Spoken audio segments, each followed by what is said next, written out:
The Rangers just finished off a perfect homestand going 6-0 and fly to Oakland looking to extend their season-long winning streak, but the flight wasn't as happy with some bad news they caught at the end of this game. We're talking about all that and more on this episode of Locked On Rangers. Let's get into it. You are Locked On Rangers, your daily Texas Rangers podcast. Part of the Locked On Podcast Network, your team every day.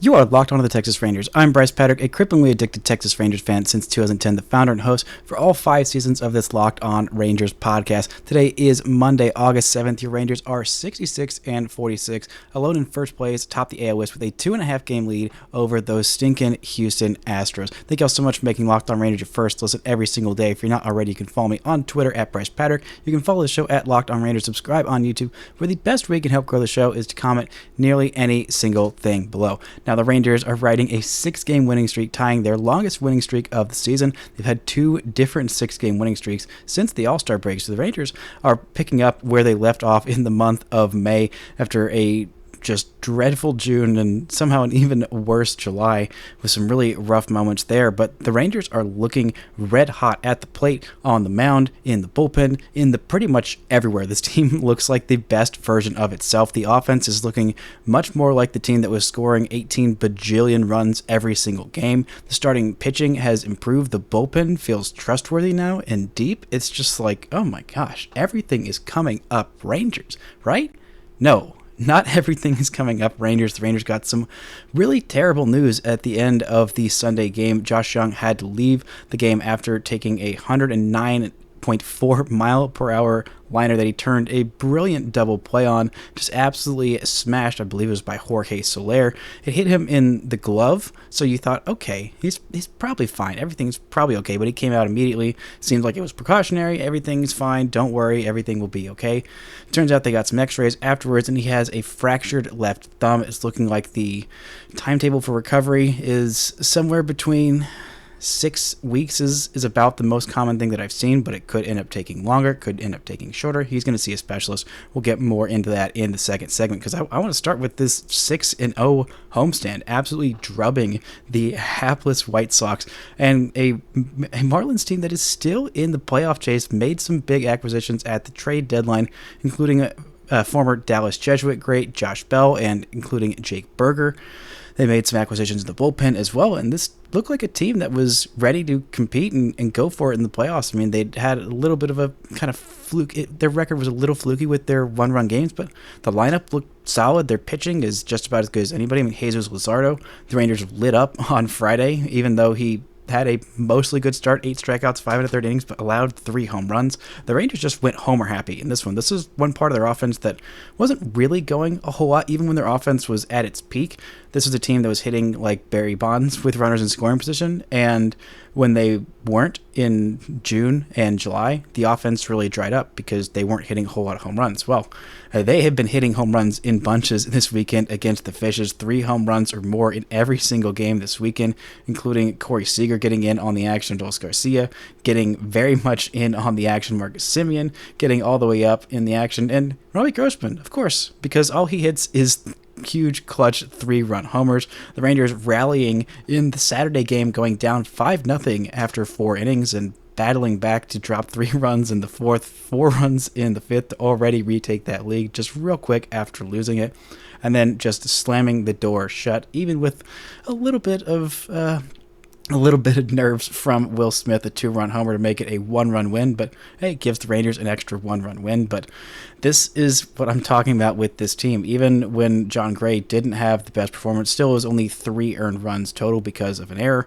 He did have 6 strikeouts in his 5 1/3 innings of work on Saturday, and Jordan Montgomery, who had a really solid debut after a shaky first couple innings, that seemed like a trend with him and Max Scherzer, and he was only pulled after, I believe it was just, exactly 80 pitches because things got a little bit out of hand, because the Rangers have relievers that they can trust in their bullpen. They brought in Josh Sborz in the 7th inning after a couple of base runners got on. Didn't need to push Jordan Montgomery because, hey, we've got some relievers back there that you can trust, which is a hugely great thing for the Rangers. And 2 earned runs, 6 innings, 6 strikeouts for Jordan Montgomery and just 1 walk. That'll do.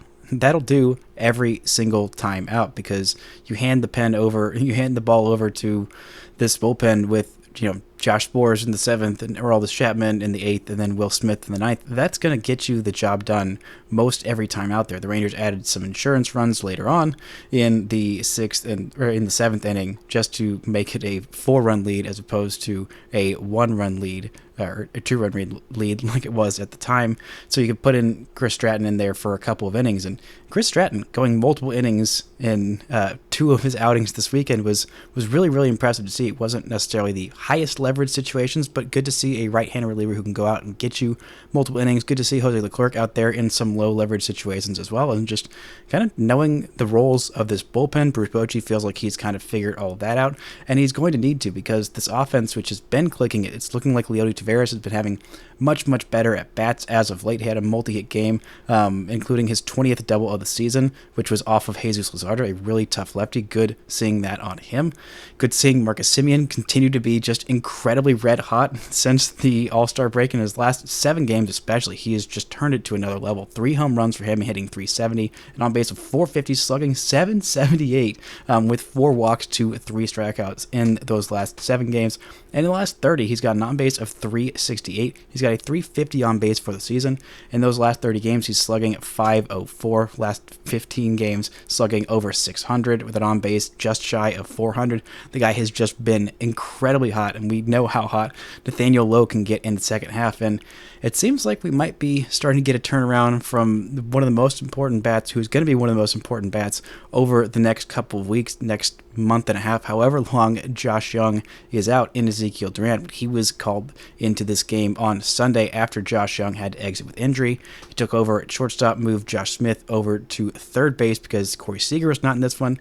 We're going to talk more about his injury management and the other injuries the Rangers have sustained. But Ezequiel Duran blasts a massive home run right to dead center field. Actually, of all the 4 home runs, they each kept getting progressively longer. Nathaniel Lowe's was the shortest one, but a 2-run homer. That one went 387 feet. Then Marcus Semien followed with his 18th homer of the season. That was 405 feet. Then Zeke Duran comes in, his 14th homer, the first, just the second he's had since July 1st. So really, really needed that homer in a big way. That one went 423 feet. And then, of course, Adolis Garcia says, well, I'm not going to let Zeke Duran have the longest home run of the day. He hits his 29th, 444 feet, 105.8 miles an hour off the bat. Just absolutely crushed, like he had plenty of crushed home runs this weekend. Adolis Garcia hits his home runs in bunches, and this is the time the Rangers need it. Going into Oakland, 6-game winning streak, could look to extend that and go into the weekend against the San Francisco Giants on a 9-game winning streak, which would be ideal because the Rangers are finally gaining some ground on the Astros, and it is very much going to be needed with these injuries that the Rangers have suffered. Coming up, we're going to look at what those injuries are, why the Rangers can't sustain and survive despite having injuries to 4 of their All-Star players. But first, this word from our sponsors. This episode is brought to you by Dave. Finances can be so intimidating, and that's why you need Dave. Dave can make managing your money so much easier with interest-free extra cash advance, fee-free goal tracking, and easy ways to find a side hustle and make more money. Dave is the banking app that's leveling the financial playing field. When you download Dave, you could get up to $500 in 5 minutes or less. No credit check, no late fees. It's part of Dave's extra cash account. Advance the money you need with no interest and then settle up later. Extra cash gives you money to buy groceries, fill your tank, get your car repaired, catch up on bills without having to wait for your next paycheck. So even if you get in a pinch, you need help downloading Dave. Download Dave today at dave.com/MLB. That's dave.com/MLB. You can get up to $500 in 5 minutes or less. No credit check, no late fees. Download the Dave app now or go to dave.com/MLB. For terms and conditions, go to dave.com/legal. Eligibility criteria and instant transfer fees apply. Banking services provided by Evolve. Member FDIC. Shout out to the Everydayers for making Locked On Rangers your first listen every single day. On Tuesday's show, I'll be talking about how sustainable Dane Dunning's success is. The Rangers take on the A's this week and catch every pitch with the hometown broadcast on SiriusXM. Just download the SXM app and search Rangers. Now, we've talked a lot about different players missing time, and I think that I should have started this episode with the most significant contribution the Rangers have gotten back on the team. Eric Nadel is back in the broadcast booth, and I am so incredibly happy for him. This is the first game he called was on a Friday. Of course, it comes in the middle of a Rangers win streak, and the Rangers are 3-0 with Eric Nadel back in the booth. Good to see him back there. Good to see him, finally back in the booth, driving different places, hearing him on the radio a couple of times this week. Actually, during parts of all three games this weekend was great to just turn on the radio and hear Eric Nadel back in the booth calling Texas Rangers game, calling winning Texas Rangers game. In case you didn't know, Eric Nadel is the Radio Hall of Fame voice for the Texas Rangers. If you didn't know that, then welcome to Texas Rangers baseball. He has been out since the beginning of the season. He has been struggling with mental health issues, and he has been working on getting treatment, getting right, and feeling like he is fully ready to get back in the booth before he is back there. I am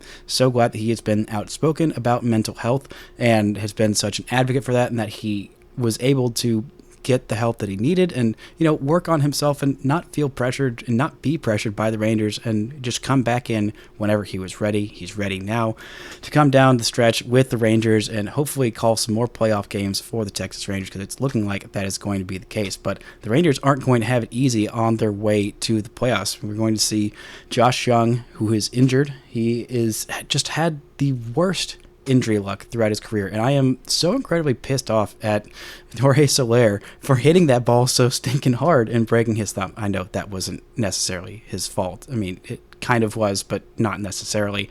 But still, Josh Jung was in the middle of a Rookie of the Year. He was walking towards that AL Rookie of the Year after his first two incredible months, winning AL Rookie of the Year in the month of April and the month of May, back-to-back months. And if he'd won it in June, the award would basically have been locked up. He had some struggles in the month of June, had a little bit of struggles in July, but was really kind of turning it around, finding that home run stroke, looking a lot better, chasing a whole lot less, and finally working his first walk in 12 games, which was nearly a career-high streak. But he just keeps catching bad luck, and it freaking sucks for Josh Jung. All these injuries that he's had, I swear, if I see one person label him as injury-prone, I'm going to lose my freaking mind. The 3 injuries that he's had the last 3 years have all been, freak random things. There was the broken foot, not something that is sustainable. It's going to, keep hurting him over and over again. There was the shoulder injury when he was lifting weights.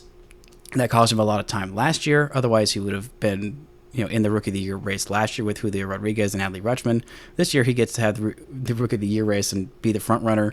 And he was healthy and an all-star starter. He was having a great season, getting ready to head to his first playoff chase. And now he has this stupid, bad luck, random injury to his freaking left thumb on a line drive of a double play. It's just sucks. It just absolutely sucks. But no one's going to feel sorry for the Rangers. All these other teams have injuries too.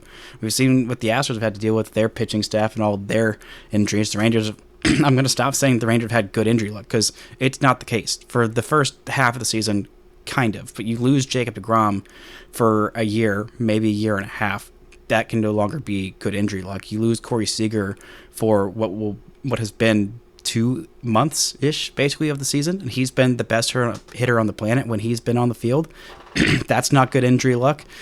And the Rangers have just gotten a little lucky with a couple of different line drives, 3 different, instances, two different line drives off of John Gray's arm and leg. Thankfully, he didn't miss any time. Looked like he was going to have a broken something on both those cases. He didn't miss any time. Thankfully, it looked like Adolis Garcia might be missing a lot of time when he got hit by that pitch either the same day or the day after that John Gray got hit by that liner against the Rays. Thankfully, he hasn't missed any time. I don't think he's spent any time on the IL. Daniel Lowe's been healthy too. Marcus Semien is Mr. Iron Man and just does not miss any time ever, so that's nice. But still, the Rangers have not had good injury luck. They also had 6 weeks of an injured Leo Tavares, who ended up being a crucial part of this team. And even though that did let Travis Jankowski make the opening day roster, and he went on to have a great season, the Rangers have no longer had good injury luck. Even Nathan Eovaldi, who has been the ace, not that we expected, but the ace nonetheless of this staff, was on pace to maybe be the Rangers' first ever Cy Young winner. And then he goes down with a forearm injury. It's looking like he was initially scheduled to come back on Friday. He is feeling no pain, which is very nice. Like to see him feeling no pain at all, which is very exciting. But I don't think he's going to be back on Friday like we initially thought.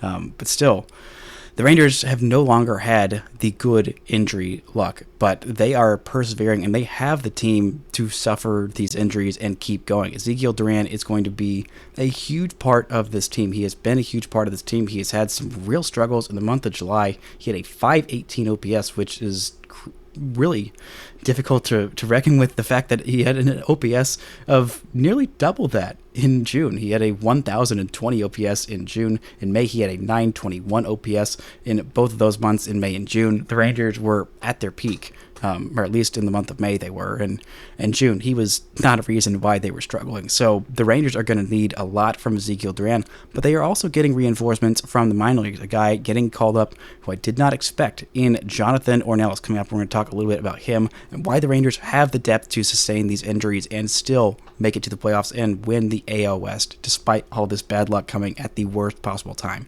But first, this word from our sponsors. This episode is brought to you by BetterHelp. Yep. Sometimes in life we're faced with tough choices, and the path forward isn't always clear. Whether you're dealing with decisions around career, relationships, or anything else, therapy helps you stay connected to what you really want when you navigate life, so you can move forward with confidence and excitement. Trusting yourself to make decisions that align with your values is like anything. The more you practice, the easier it gets. If you're thinking about starting therapy, then you should give BetterHelp a try. It's entirely online, designed to be convenient, flexible, and suited to your schedule. Just fill out a brief questionnaire and get matched with a licensed therapist and switch therapists at any time with no additional charge. Let therapy be your roadmap with BetterHelp. Visit BetterHelp.com/LockedOnMLB today to get 10% off your first month. That's BetterHelp, HELP.com/LockedOnMLB. Shout out to the Everydayers for making Locked On Rangers your first listen every single day. On Wednesday's show, I'll be talking about what Max Scherzer's ceiling is with the Rangers and how good he can be right now. The Rangers take on the A's this week and catch every pitch with the hometown broadcast on SiriusXM. Just download the SXM app and search Rangers. Now, the Rangers are calling up Jonathan Ornelas. I am so happy for that kid. He is probably not going to start every single day. He is more of an infield depth piece, a super utility kind of guy, kind of like Josh Smith, but I trust him a little bit more in center field than I do Josh Smith. I think the everyday at-bats at third base are probably almost definitely going to go to Ezequiel Duran because he has the highest ceiling with his bat. We have seen that, when he is on his game, he is as good as almost any hitter in this lineup. I mean, he is incredibly dangerous in that number 8 slot in the lineup if that's where he happens to be. I don't know if he's going to be hitting in the 5th slot or what they're going to do with this lineup with their number 5 and 6 hitters on the shelf. Jonah Heim, it seems like the initial most optimistic return was Jonah Heim coming back on Friday of this week. That was also when Nathan Eovaldi's more optimistic return was, but Eovaldi is he's ramping up his throws from I believe it was from 50 to 90 feet, and he is not feeling any pain, so the Rangers are just trying to get him stretched back out. So that is definitely good news on the front of Eovaldi.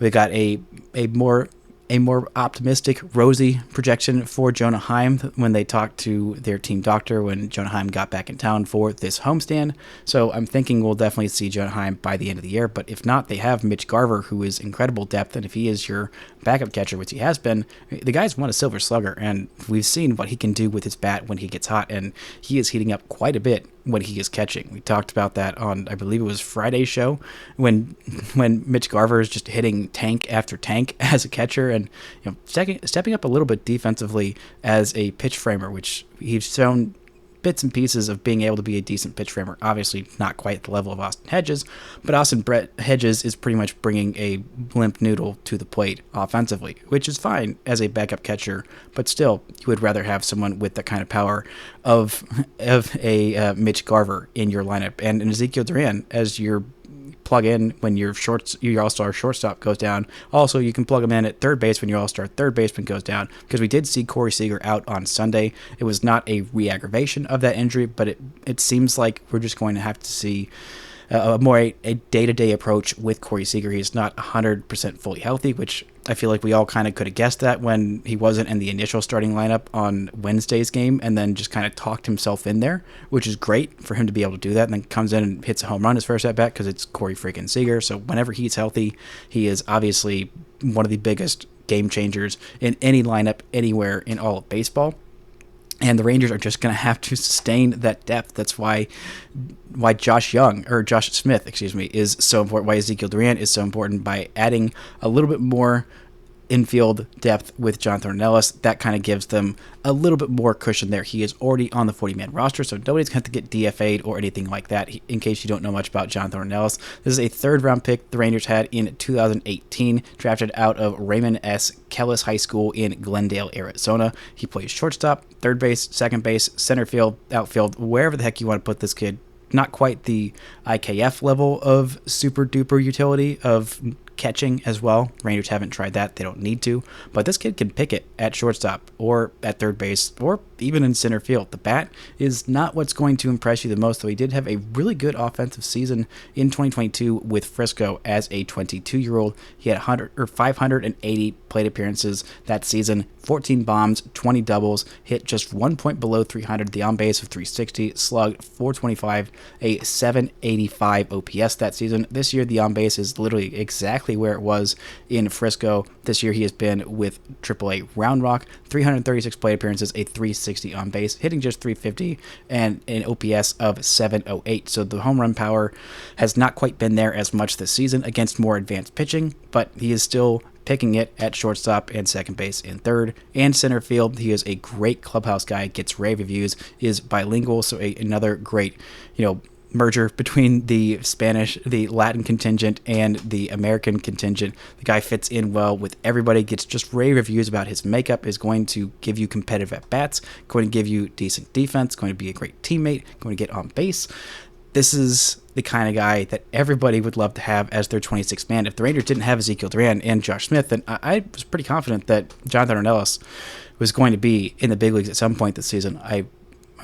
A bummer that it is because of a Josh Jung injury, but I am happy for this kid who absolutely deserves to be a big leaguer. But, I mean, this is the kind of depth that the Rangers have, and even if they didn't choose to go with Jonathan Ornelas, they still had Davis Wenzel, and there are some questions about maybe it would be Justin Foscue time, or maybe it would be Evan Carter time. I don't think that's necessarily the case, even though Evan Carter did just hit, I believe, his 14th home run of the season on Sunday, and Foscue has been getting much better reviews about his defense, but his defense is nowhere near what Ezequiel Duran's will be at third base. I don't think his bat is near the levels of what Ezequiel Duran can bring offensively, what we've seen. I don't think that Justin Foscue is going to have any 1,000 OPS months in 20-plus games with the Rangers this season. I just don't think that's going to happen, not only because I don't think he's going to get any any months with 20-plus games in it, but it's just not quite there, the same as Ezequiel Duran. And you want those guys to get everyday at-bats in Evan Carter and Justin Foscue. And I don't think that either of those guys would be getting everyday at-bats right now, unless you want to put Zeke Duran as your everyday third baseman and then call up Evan Carter right now just to kind of fortify this lineup from some regression. If you're thinking that you don't really want Travis Jankowski to be your everyday left fielder, then you might do that. But honestly, I don't know. It sounds insane to say, and it feels more insane to truly believe it 100%. But I don't know that Evan Carter is going to give you a whole lot more right now at the big league level than Travis Jankowski. So maybe my predictions of him being on this playoff roster, maybe they're a little bit premature. I mean, if Travis Jankowski keeps having a nearly 400 on base and with a slugging of nearly 400, I don't know that Evan Carter is necessarily going to do that. He might do that, but you already know what you're getting in Travis Jankowski right now, who has been a big leaguer for a long time. Not that I think Evan Carter would be fazed by being thrown to the big leagues. We saw what he did in spring training, going up against big league pitchers, and Bruce Bochy and the entire team raved about how this 20-year-old kid was not fazed going up against big leaguers, and said, I don't have any different approach against big leaguers. It's just other pitchers. Maybe they're a little bit better than the guys that I'm facing in Double-A, or that I was facing in High-A, or that I would face in Triple-A or whatever.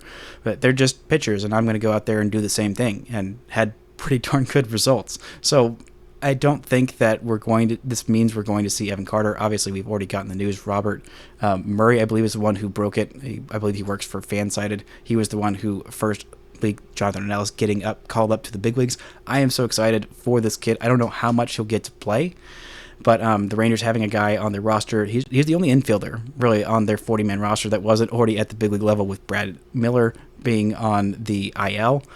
We'll see how long his injury lasts and what the Rangers do whenever he is, not injured. I don't know. If we might not see Brad Miller again this season. This might just be an injury that he just does not come back from, and this season. And I think that'd be okay for the Rangers. I think they can definitely survive a Brad Miller injury, but still happy for Jonathan Ornelas for any kid who gets their big league call up. But right now, the offense is definitely hurting. You have your number 5 and 6 hitters who are both all-stars this year, all-star starters, and deserved all-star starters in Josh Jung and Jonah Heim on the shelf right now, and we'll see what Jonah Heim looks like offensively whenever he comes back. We might see him before we see Josh Jung, and he's going to swing only left-handed at first when Jonah Heim comes back, so we're going to have a lot of Mitch Garver as well, which is good that Mitch Garver is healthy. I think I was really critical of the Rangers for not using him a whole lot early on in the season,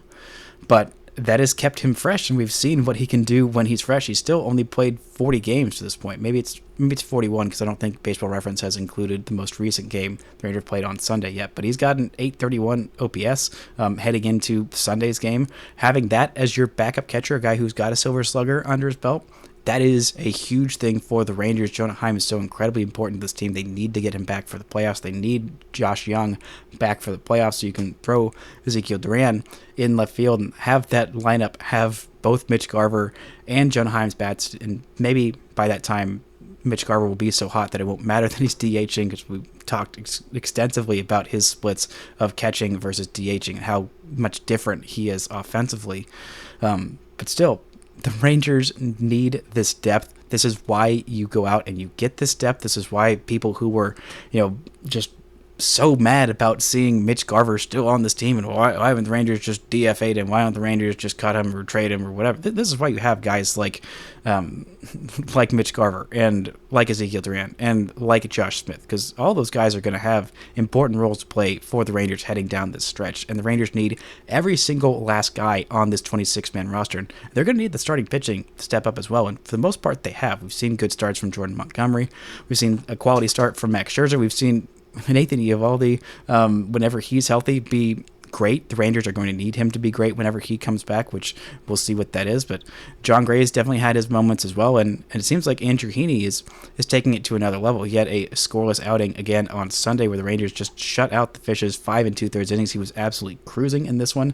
And then, like it often happens, once you get the third time through the order, things for Andrew Heaney started to fall apart a little bit, but Chris Stratton was able to come in there and just really take all the drama out of that. Jose Leclerc was able to come in and in a low leverage situation, pitch incredibly well. And Martin Perez in his first bullpen stint for the Rangers, at least this year. I don't think he had any previous bullpen outings in his first tenure with the Rangers. But after an all-star season, when he got relegated to the bullpen, comes in, pitches a scoreless ninth inning with a 6-run lead. Absolutely zero drama from him. And if we do see Andrew Heaney start to regress a little bit, he said that he found something mechanically against Houston, which is why he's been so good the last couple of starts. I think also facing a White Sox team that was completely hapless, and by the end of this series, it looked like the Marlins, from their body language, they also looked incredibly defeated and just ready to go home, because the Rangers tattooed their reigning Cy Young winner for 3 home runs, even though, for the most part, Sandy Alcantara looked pretty decent outside of, again, those 3 home runs that he gave up. But this team is clicking on all cylinders, and even though they're not getting the best injury luck, they're actually getting really rotten, crappy injury luck. This team is deep, it is talented, it is looking like they are finding their footing at the exact right time. They head to freaking Oakland on a 6-game winning streak, while the Astros are heading into Baltimore to take on those red-hot Orioles. So maybe the Rangers can gain themselves some ground, give themselves a little bit of breathing room, not having a half-game lead in the division, up to 2.5 games at this point as of this recording. It's a nice place to be, especially when you're heading in against the Oakland A's. You need to take at least 2 out of 3, maybe take all 3, head in with a 9-game winning streak to the other side of the bay against a very good San Francisco Giants team, and a reunion for old Bruce Bochy with his former team. That's going to do it for today's show. Thank y'all so much for listening and subscribing, and until next time, don't forget to enjoy first place Texas Rangers baseball.